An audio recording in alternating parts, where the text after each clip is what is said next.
RRS টিভির পক্ষ থেকে আপনাদেরকে শুভেচ্ছা জানাচ্ছি। আমরা আছি ঐতিহাসিক মাদ্রাসা ময়দান রাজশাহীতে।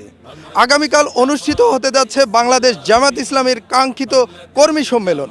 এই সম্মেলনের সকল ধরনের প্রস্তুতি ইতিমধ্যে সম্পন্ন হয়েছে। রাস্তার মোড়ে মোড়ে ব্যানার ফেস্টুনে ছেয়ে গেছে। সেই সাথে মাদ্রাসা ময়দানে জামাত ইসলামীর নেতাকর্মীরা এবং শিবিরের নেতাকর্মীরা অনবরত তাদের কর্মদক্ষতা দিয়ে কার্যক্রম পরিচালনা করে আসছে। এই মুহূর্তে আমাদের সাথে যুক্ত হবেন রাজশাহী মহানগরীর সমাজ কল্যাণ সম্পাদক এবং সাবেক রাজপাড়া থানা আমির। তিনি আমাদের সার্বিক পরিস্থিতি সম্পর্কে জানাবেন এবং প্রস্তুতি সম্পর্কে জানাবেন। আসসালামু আলাইকুম। সালাম রহমতুল্লাহ। ভাই, আপনার নামটা বলবেন? মোহাম্মদ কামরুজ্জামান সোহেল। আমি রাজপাড়া থানার সাবেক আমির এবং বর্তমানে রাজশাহী মহানগরী সমাজ কল্যাণ সম্পাদক। এই যে কর্মী সম্মেলন হচ্ছে, এটা কত বছর পরে হচ্ছে? আলহামদুলিল্লাহ, এটা দীর্ঘদিনের কাঙ্ক্ষিত একটা কর্মী সম্মেলন। আমরা গত 15 বছর যাবৎ প্রকাশ্যে আমরা বড় কোনো প্রোগ্রাম করতে পারিনি। গত 10 সাল থেকে 2010 সাল পরে আমরা কোনো কর্মী সম্মেলন করতে পারিনি। এই স্বৈরাচার আওয়ামী লীগ সরকারের দমন নিপীড়নের কারণে তারা করতে দেয়নি। এটা বিগত 15 বছর পরে জাতির এবং বিশেষ করে রাজশাহী মহানগরীর একটা কাঙ্ক্ষিত সম্মেলন, ঐতিহাসিক মাদ্রাসা ময়দানে ঐতিহাসিক কর্মী সম্মেলন হবে ইনশাল্লাহ।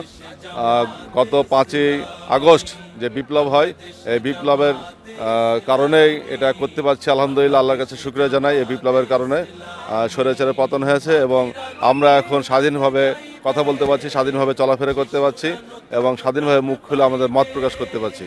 এই সম্মেলন ইনশাল্লাহ একটা দিক নির্দেশমূলক সম্মেলন হবে। লক্ষাধিক আমাদের কর্মী এখানে উপস্থিত হবে ইনশাল্লাহ। এবং আমির জামাত আসবেন, সেন্ট্রাল আমির জামাত ডাক্তার শফিকুর রহমান, যিনি ইতিমধ্যে মানবতাবাদী নেতা, মানবতা ফেরিওয়ালা এবং প্রতিনিয়ত কাজ করে যাচ্ছেন। উনি আজকেই রাজশাহী আসবেন এবং পর্যটন মোড়ে অবস্থান করবেন। তারপরে আগামীকালে ঐতিহাসিক কর্মী সম্মেলনে উনি দিক নির্দেশমূলক বক্তব্য রাখবেন ইনশাআল্লাহ। আচ্ছা, আমরা যেটা শুনতে পাচ্ছি যে রাজশাহী জেলা এবং রাজশাহী মহানগরীর বাইরে থেকে কোনো কর্মী আসবে না, এটার কি সত্যতা আছে? হ্যাঁ, এটা সত্যতা হচ্ছে যে আমাদের এটার কর্মী সম্মেলনটা হচ্ছে রাজশাহী মহানগরী এবং রাজশাহী জেলার উদ্যোগী, যার কারণে বাহির থেকে কোনো কর্মী বা অন্য কোনো ব্যক্তির আসবে না। শুধু আশেপাশে কয়েকটা জেলা, নাটোর, নওগাঁ, পাবনা বা চাপাই, এই সমস্ত জেলা থেকে আমির এবং সেক্রেটারিরা উপস্থিত হবেন। তাদের ওনাদেরকে দাওয়াত দেওয়া হয়েছে। ওই জেলাগুলোর আমির এবং সেক্রেটারিরা এই সম্মেলনে উপস্থিত হবেন। অসংখ্য ধন্যবাদ কামরুজ্জামান সোহেল ভাই। আমরা যেটা জানতে পেরেছি যে বাংলাদেশ জামাত ইসলামী রাজশাহী মহানগরী এবং জেলার উদ্যোগে এই সম্মেলন অনুষ্ঠিত হবে।